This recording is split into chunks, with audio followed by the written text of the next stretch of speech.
Hello, my friends. Welcome once again to Spiritism, a closer look. You are on Kardec Radio, and we do this every Wednesday at 7 p.m. Eastern Time. Uh, as always, usually say if you have any questions, any suggestions, if you want to bring any information for us to share here, discussions, suggest topics for discussion, you have the contacts down here on your screen. So just feel free to get in touch with us. Okay, so tonight we are going to take a closer look at the road ahead. The road ahead. Of course, we know, that there's a lot of things that still have to happen in our lives. It will happen to our lives. We know our destination. That's a well-known thing. Our destination is to be perfect. And between now and the destination, a lot of things will happen. Some of them are short range, some of them are on the mid run, some of them are on the long run. So there's still a lot. And this is Christmas coming up, Christmas celebration coming up this weekend. So we are going to kind of talk about both a little bit. Okay, so the road ahead. We are going to base our talk, because it's a vast subject. We could be talking for hours and hours and hours here. That's not the point. It would be pretentious to even try to bring everything on the subject here. We can't do that. So we are going to pick a chapter in this book here, Our Daily Bread. We are going to pick one chapter. It's chapter number 20. And the name of the chapter is The Journey. The Journey. So we are going to read through a little bit, not the entire chapter, just a few passages, a few phrases actually, and we're going to comment on it. But the whole idea is this: the journey, what lies ahead for us. So this is by Spirit Emmanuel. He wrote the book through the hands of Chico Xavier in Brazil. So the chapter starts like this: it is always important to carry on in the quest for definitive spiritual growth. It's the first phrase. So let me just remind you that, as we know from Spiritist codification, spiritual growth or moral growth, moral progress comes after intellectual progress. Intellectual progress comes first. So we develop a sense of how to make better choices, and then we make better choices. So choosing morally something better comes after learning the method or learning how to do that. So intellectual progress will always come before moral progress. So the phrase was, it is always important to carry on in the quest for definitive spiritual growth. He continues, it is indispensable to press on, overcoming obstacles and darkness, transforming all afflictions and difficulties into steps of ascension. Okay, so we need to break this down in parts. It's a phrase that has a lot in it. It's not too long, but it has a lot of ideas behind it. So we're going to go in different layers here. So the first part, it is indispensable to press on, overcoming obstacles and darkness. He's talking about spirit life, right? What is, for the spirit, what is an obstacle? What is an obstacle? It's not a wall, it's not something physical. An obstacle is everything and anything that slows down spiritual or moral progress. Anything that does that. regardless of the source, how it came about. We're not going into this right now. That's not what the chapter is about. But it is something that, slows moral progress. That's an obstacle for the spirit. For the most part, the obstacles are ourselves, very frequently. Rarely, we are not the obstacles. Because the obstacles, they will come, they will show up in front of us, per se, because of what happened in the past. They are consequences of things and actions and situations of the past. And those situations, they work one way or another, directly or not, created by ourselves. Some of these obstacles are created because our impositions, we impose things on people, on situations, that we want this thing to develop one way only, my way. Anything else, any different outcome is no good.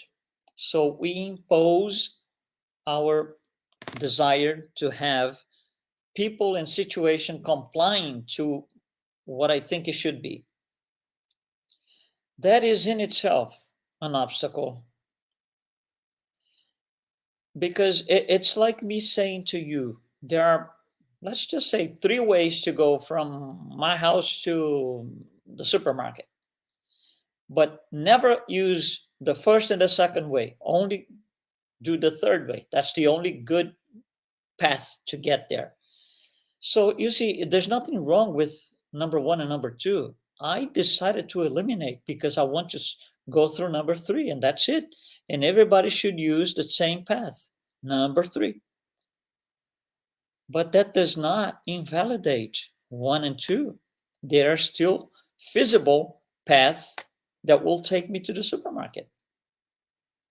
So we tend to impose on people and on situations. We create situations because of that.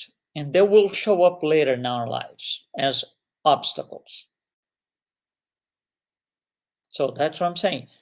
For the most part, we are the obstacles ourselves. Rarely. It's something different than that. So obstacles and darkness, as Emmanuel says in the text, these are our vices. These are spiritual influences that we allow to prey upon us. But how come do we allow these spiritual influences to prey upon us? Because of our thoughts. We attract those that have the same thoughts that we do. So if we have evil thoughts of any kind, we are attracting spirits that subscribe to that same way of thinking. And they will prey upon us. They will force us to, they will slow us down. They will slow us down because now we have to deal with a completely different situation, unexpected situation. It's like, for example, if you go from here, you take your car and you go into a highway and you get a flat tire, you're still going to go ahead, but you have to stop for whatever, 10 minutes, 15 minutes to get the tire fixed, replace it, and go ahead. So when the tire, as the tire has to be fixed, that time, you're not going ahead. You're just dealing with a situation. So when these spirits prey upon ourselves, it slows us down because now we have to deal with them. Other types of obstacles. For example, if you get bad news, family illness, family death, anything in that sense, loss of loved ones. It's we need our time to for that whatever news sink in. We need to calm down. We need to, we will most likely rethink our life for a few days at least, if not longer. And that will, open different ideas, different paths, and that will slow us down a little bit. Uh, there are situations, unfortunate situations, where people never get past the loss of a loved one. For example, when they were very young or kids, they lost a father, a mother, or somebody really close, a loved one, and they have a hard time overcoming that. So, yeah, so bad news, can cause this. However, what slows down is not the news. It's not the news. It's how we interpret and deal with the news. It depends a lot more on us than anything else. And it's different for everyone. Okay, the text continues. And here's the next idea he brings in. However, we must clarify the characteristics of the journey for the acquisition of eternal values. It's going parts here. What are eternal values?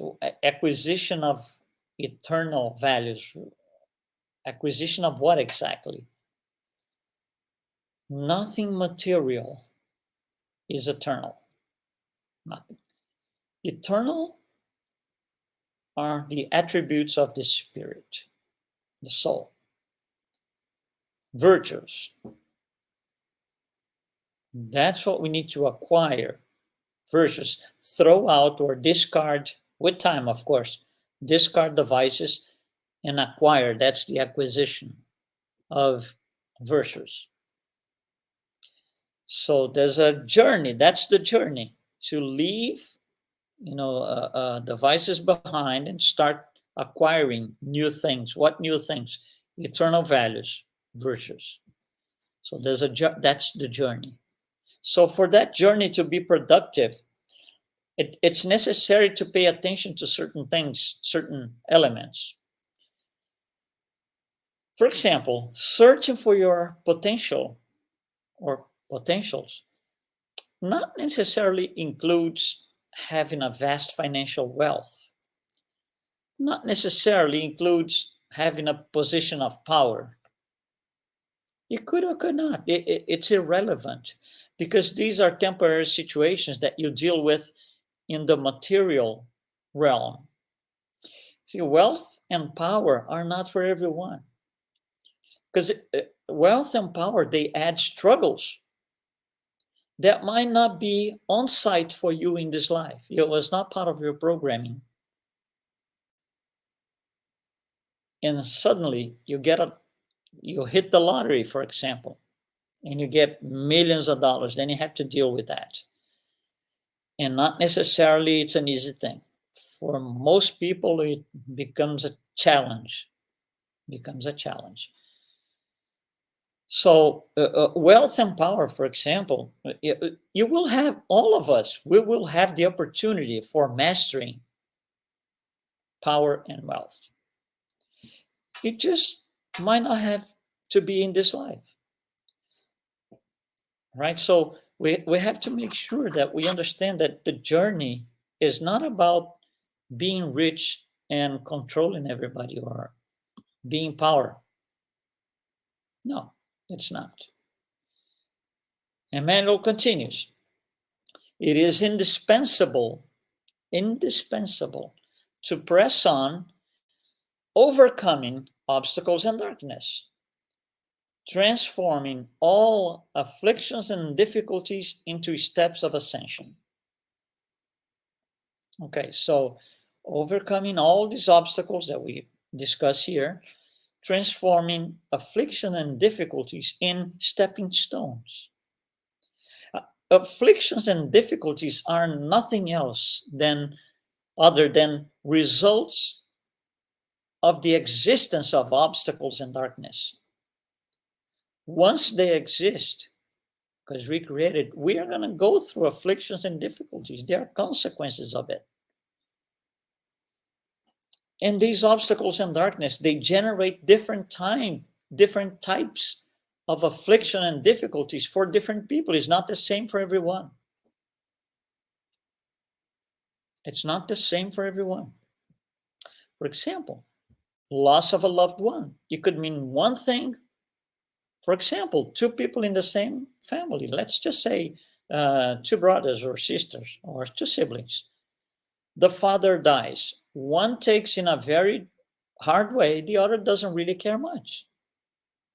It's not the same. The event is the same, but the way it is processed by each spirit is not the same, not necessarily the same. So instead of having these obstacles and darknesses bring us down, the goal is to make them, to transform them into stepping stones that will get us to the next level. It's a learning process. It's a lesson. Those are lessons. That's how we, advance in life in our lifetime here.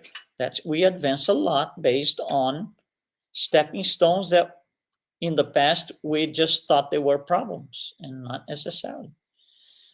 Once you get out of a problem, once you overcome the problem, you know how to overcome that kind of situation. You're never going to go through it again.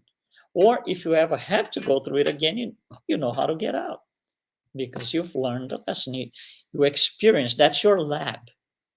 Earth is it's a lab for the soul. It's a lab for the soul. He continues.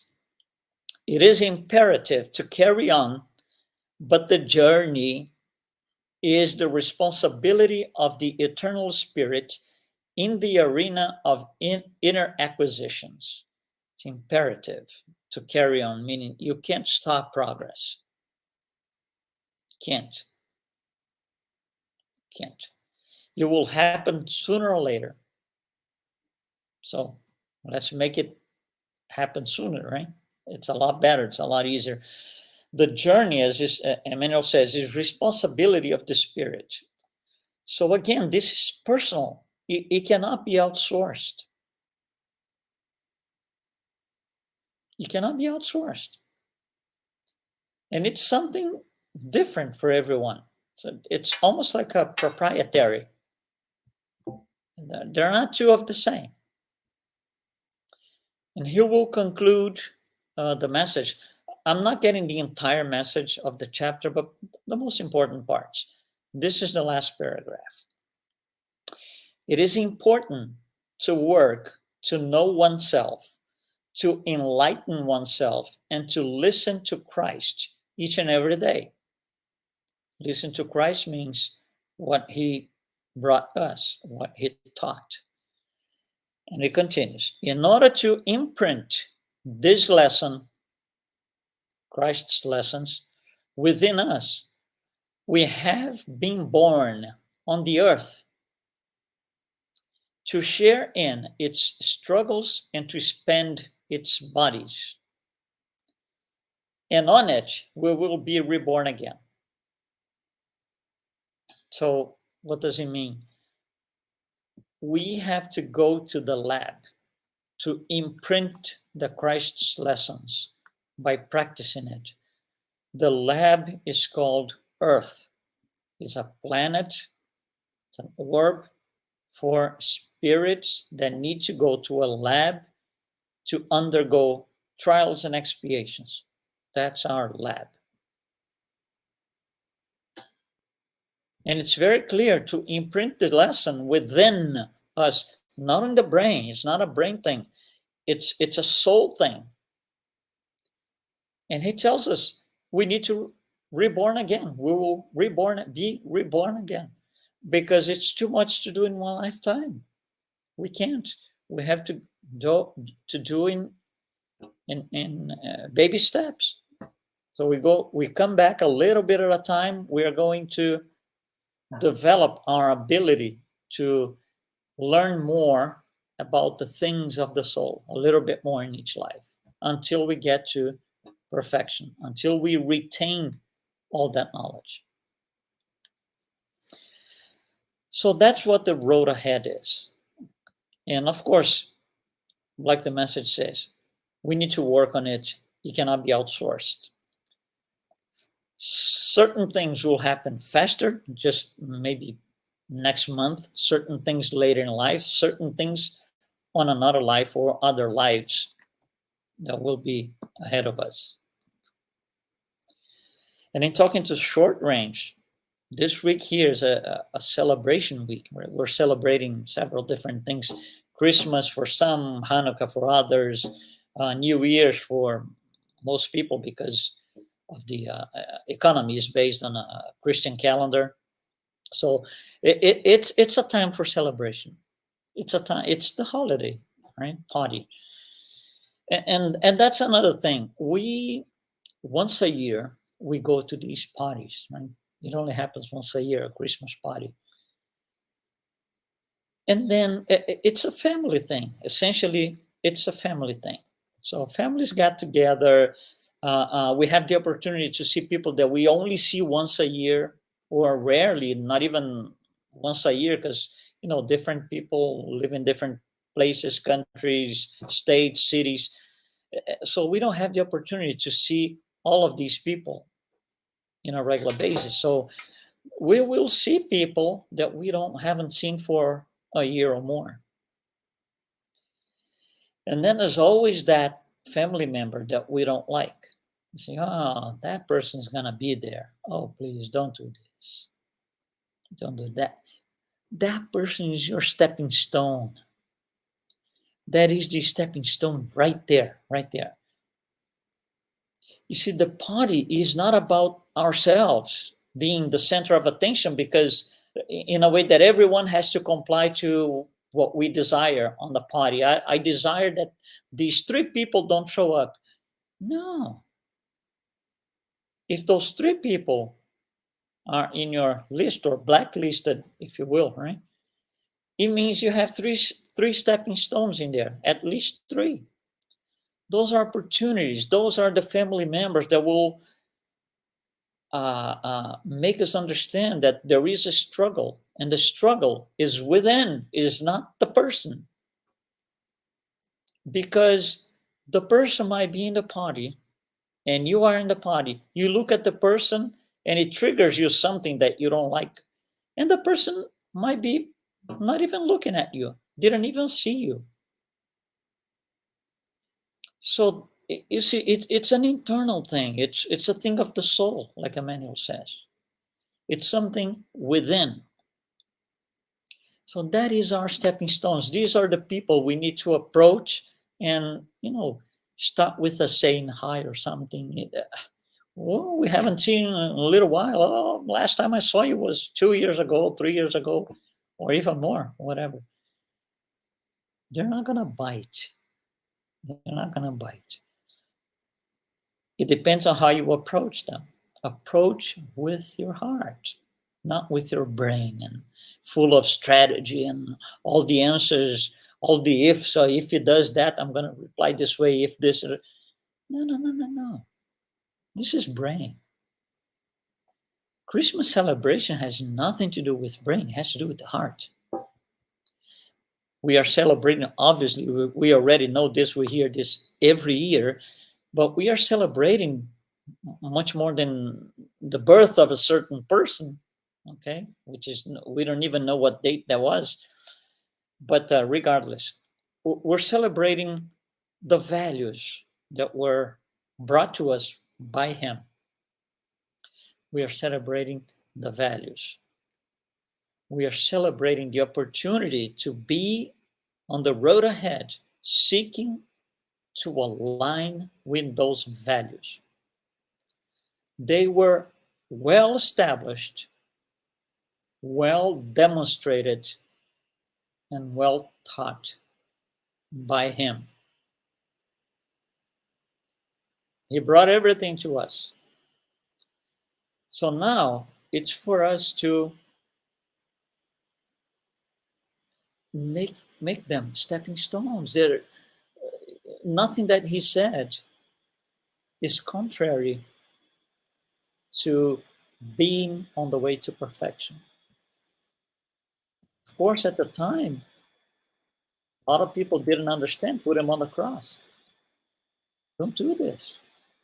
Because every time we disrespect somebody in the party, for example, that we are all going to go uh, throughout the next couple of weeks, don't disrespect everyone.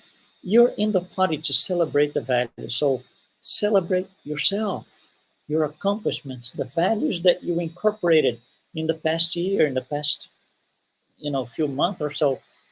Incorporated within, it's in your soul, things that you learned, not with the brain, with the heart, situations that you had to deal with that made you think or rethink, oh, this and that. Okay, these are all accomplishments.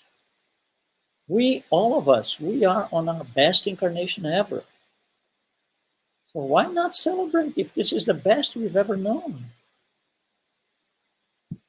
Right? So when we go to celebrate with our family members and so, let's celebrate it.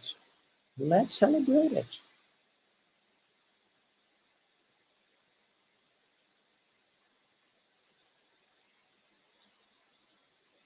Well, I wanted to bring this to you tonight so you can think about it. Go ahead, enjoy. Enjoy it with your family members, with all of you, that people that you haven't seen in a while. And next week, it's going to be the last week that we do the program of this year. Not the last program, just this year. There's more coming up next year. A lot of different things next year. So, again, enjoy. Party time. Respect and never forget stepping stones. Go say hello to those that you don't like. Thank you so much.